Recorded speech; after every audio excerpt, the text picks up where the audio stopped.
L'élarte de Dieu. Romains 8, verset 32. Lui qui n'a pas épargné son propre Fils, et qui l'a livré pour nous tous, comment ne nous donnerait-il pas aussi toutes choses avec lui? Épargné. Peidomai. Ce verbe apparaît 10 fois dans le Nouveau Testament et signifie d'abord épargner ou retenir.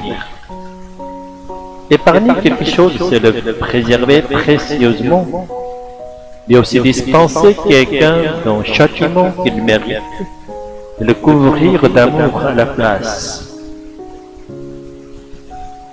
Ne pas épargner, en revanche, évoque une image saisissante, celle d'un loup féroce qui attaque sans pitié un troupeau de brebis. Acte 20, verset 21. Autrement dit, c'est agir sans retenue ni compassion, laissant libre cours à la destruction. En tant que juste juge, Dieu aurait pu exercer son jugement sur nous, pécheurs pourtant. Au lieu de nous condamner, il nous a manifesté son amour à sa grâce. Le jugement est tombé entièrement sur Jésus-Christ. Dieu n'a pas épargné son propre Fils unique, mais l'a offert pour nous.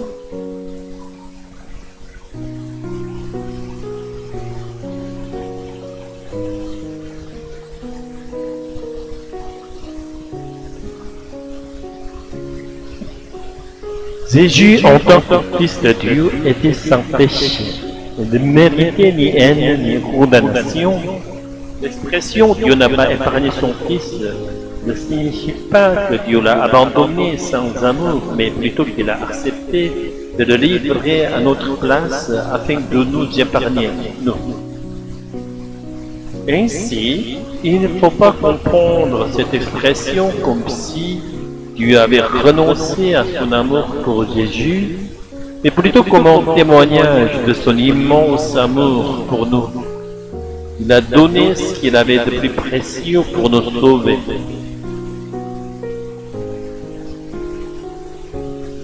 Pourquoi Romains 8, verset 32 dit-il que Dieu n'a pas épargné son Fils?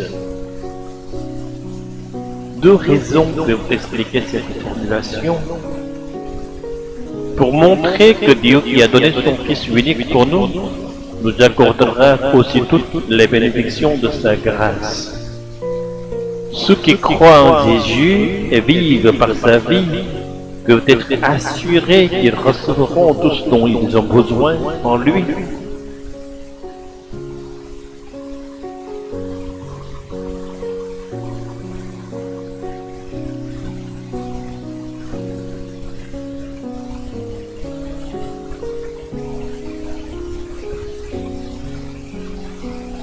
Ensuite, cette expression fait écho à l'histoire d'Abraham et Isaac. Dans Genèse 22, Abraham n'a pas épargné son fils Isaac, mais l'a offert en sacrifice. En obéissance à Dieu, dans la Septante, traduction grecque de l'Ancien Testament, le même verbe grec, peidomai, est utilisé.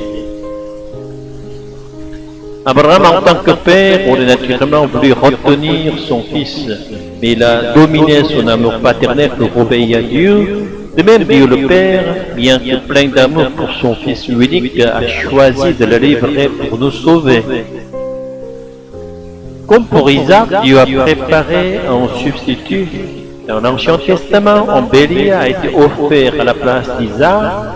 Dans le Nouveau Testament, Jésus est mort pour nous, mais Dieu l'a ressuscité par la puissance du Saint-Esprit, garantissant ainsi la victoire de la vie sur la mort. Cela ne signifie pas que tout cela n'était qu'une mise en scène ou une simple histoire symbolique.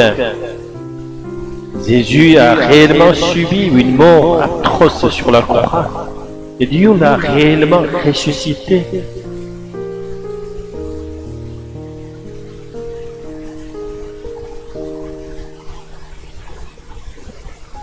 N'imaginons pas un Dieu insensible à cette souffrance.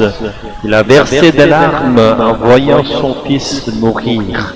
Et si nous avons vu les larmes de Dieu, nous ne pouvons plus vivre pour nous-mêmes, mais uniquement pour la vie de Jésus en nous. Alléluia.